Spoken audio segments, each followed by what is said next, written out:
nous allons regarder la gestion financière d'un budget familial tout à fait typique, et en particulier la fin de mois. Heureux et souriants, nous allons passer une partie de notre temps à une activité qui s'appelle le travail. En échange, nous allons recevoir une somme d'argent qui s'appelle le salaire. Ce salaire, qu'on pourra appeler bonaire, puisqu'il nous le donne lorsque nous le recevons, va nous permettre de subvenir à nos besoins et aux besoins de la famille. Illustrons par un graphique.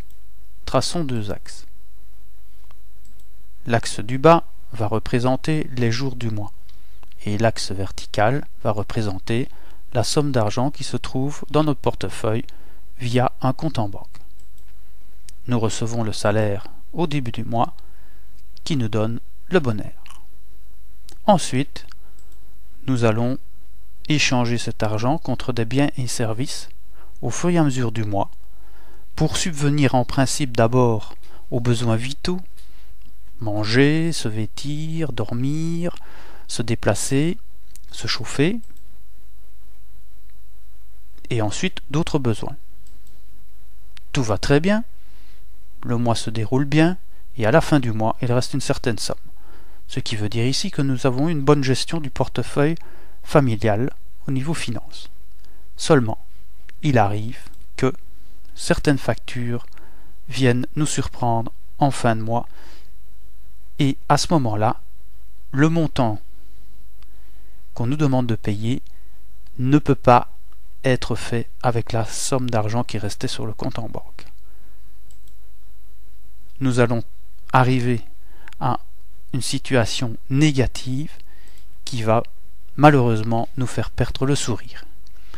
Nous allons voir dans la suite une méthode simple pour pouvoir garder le sourire du début à la fin et pouvoir prévoir l'argent nécessaire pour ne pas subir l'effet négatif de cette ligne rouge.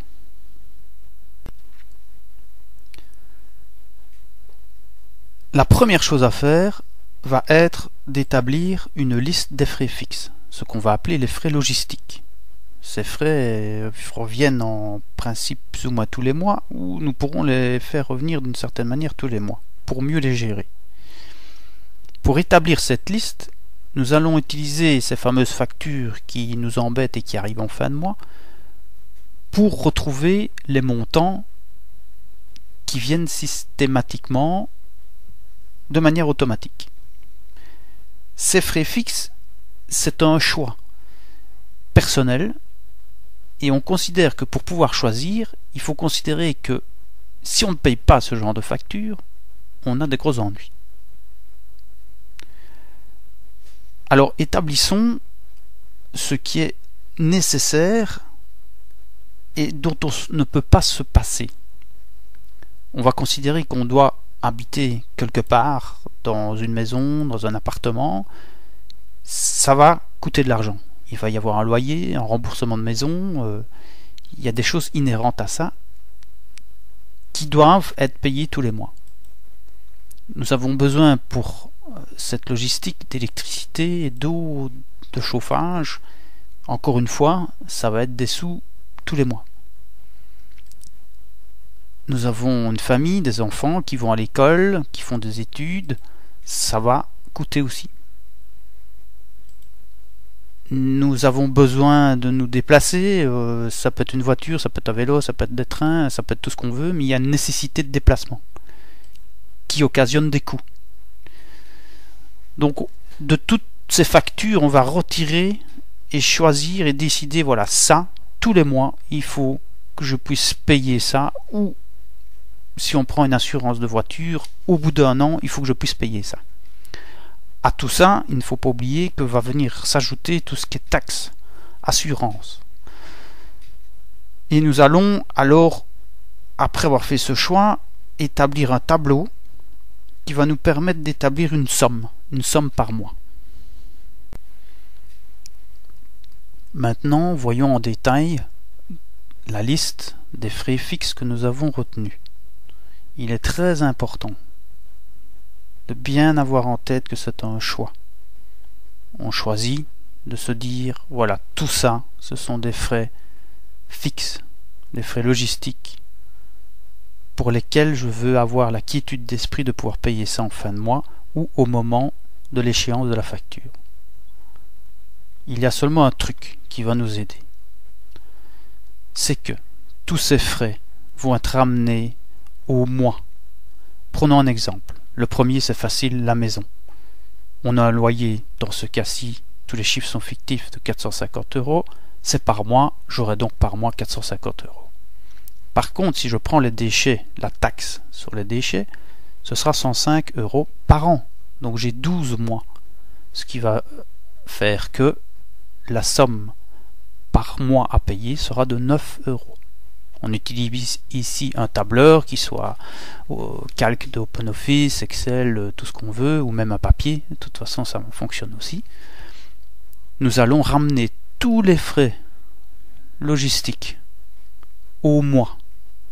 Absolument tout. Le loyer, toutes les taxes, les assurances, chauffage, eau, électricité, téléphone, internet, la voiture, s'il y en a une, s'il y en a deux, s'il y a un vélo, s'il y a une moto, le transport, carte de crédit, les études des enfants, etc. Il y a un choix. On peut mettre le sport. Si le sport est impératif, on le met. Seulement, il faut s'y tenir après.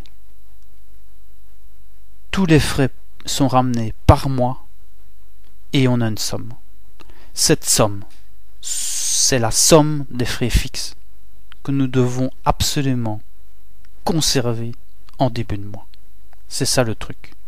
Le deuxième truc, c'est avoir cette somme. Et cette somme, ça veut dire que je dois pouvoir payer virtuellement par mois cette somme-là. Même si j'ai une facture qui arrive au bout d'un an. Imaginons pour l'assurance de la voiture. Et donc ça, ce choix-là, il est déterminé et il faut s'y tenir. Ce tableau peut bien sûr bouger au fur et à mesure des années et on met une date ici pour savoir à quoi correspond la date du paiement. Nous avons précédemment établi la liste des frais logistiques fixes. Nous sommes arrivés dans ce cas à 946 €. Ça aurait pu être un autre chiffre, c'est pour l'exemple. Heureux, nous avons passé du temps dans une activité qui s'appelle donc le travail, qui nous a fourni un salaire qui nous donne le bon air. Imaginons que cette somme, ce salaire soit de 1250 €. Un calcul très rapide va nous montrer que ce qui reste, après avoir déduit la somme pour les frais fixes, est insuffisante pour assurer les besoins journaliers des 30 jours du mois. 10 € par mois, ça va être trop court. Donc, il y a un problème. Qui dit problème, dit solution. Dans le problème, il y a toujours la source de la solution. Cherchons-la. Première solution, il faut essayer d'avoir un salaire supérieur. Par une augmentation, un changement de poste, n'importe quoi. Il faut chercher. Imaginons que ça fonctionne et on arrive à 2200 € de salaire pour la famille. Ok, dans ce cas-ci, on a un résultat de 1254 € et on voit que ça devrait assurer convenablement les frais journaliers pour la famille. Attention, ne prenons pas cette liste comme une liste figée. Cette liste qui a l'avantage maintenant d'exister va être une liste qu'on va pouvoir retravailler. Cette liste-ci peut être diminuée au niveau des coûts. On peut compacter certaines choses, on peut trouver d'autres fournisseurs d'électricité, on peut avoir une consommation d'énergie basse, diminuer ceux qui consomment de l'électricité de manière intempestive, essayer de voir pour le chauffage on peut faire quelque chose, et cette somme de 946 € peut très bien être retravaillée et rediminuée. Cette liste va servir à suivre ça d'année en année. Voici un exemple de l'analyse des frais de vie courante. L'alimentation, les vêtements, médecine, etc., etc. On a mis tout ce que il n'était pas dans les frais fixes. Dans ce cas-ci, on obtient une somme de 1111 €. Avec le 304 €, on voit que ça ne collait pas. Avec le 1254 €, on voit que ça colle et on a un solde de 143 €. Le tout est en positif, c'est très bien. Pour que ça fonctionne, ce système, il faut que toute cette partie-ci, à droite du tableau, soit dans un compte bancaire numéro 1, qu'on va appeler numéro 1. C'est le compte courant. C'est le compte qui va servir à la vie courante, aux achats de la vie courante. Et nous allons créer un deuxième compte en banque, même si le banquier est surpris, il faut le faire. C'est ce que nous avons fait en son temps, il y a peut-être plus de 10 ans, et qui fonctionne toujours. Ce système, ce deuxième compte bancaire va être séparé vraiment de celui-là. On va le séparer dans sa tête. La seule possibilité, c'est qu'il y ait de l'argent du compte 1 qui aille sur le compte 2, mais absolument pas dans le sens inverse. Une fois qu'on a prélevé la somme pour les frais fixes, ça doit rester sur le compte numéro 2 parce qu'on va en avoir besoin au moment où on va recevoir ces fameuses factures avec la barre rouge. La liste qui est ici peut aussi être retravaillée. Il y a des choses qui peuvent être compactées aussi ici et diminuer cette somme. Ça, c'est toute une gestion. À partir du moment où les listes sont faites, elles peuvent être réévaluées, réanalysées et retravaillées pour diminuer. Résumons-nous. Nous avons créé un deuxième compte courant pour gérer les frais logistiques fixes. Ce compte courant est alimenté par le compte qui est utilisé pour les frais journaliers.